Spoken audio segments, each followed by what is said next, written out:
All of us take care of our friends and family now and then, but whether we realize it or not, most of us have been or will become long-term caregivers to someone we love.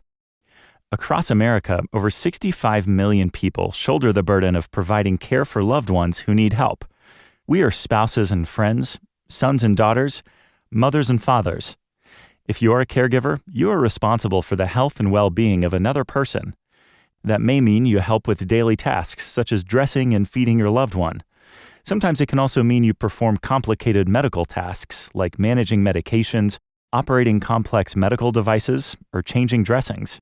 Many people who provide this kind of care don't identify themselves as caregivers, even though they may be sacrificing sleep, health, and income to take care of someone else.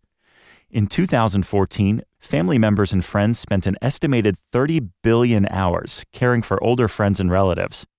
Most of those caregivers are still in the labor force and often lose work or have to switch jobs to continue caring for someone else.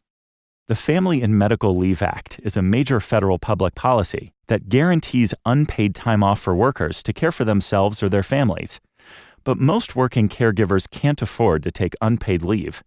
Without a paycheck, these workers struggle to keep up with bills and everyday living expenses on top of the huge out-of-pocket costs that caregivers face. So what can we do to recognize and help out the people who give up so much to care for their loved ones? Well, many of us lend emotional support to the caregivers in our lives, or bring them food, or help out with household chores. But it's up to all of us to acknowledge the caregivers in our lives, to get their stories out there, and to work together to protect them against losing their livelihood to care for others.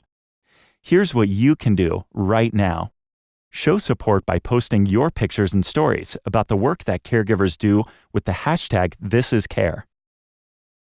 Join the national conversation about creating paid leave for our caregivers in the U.S.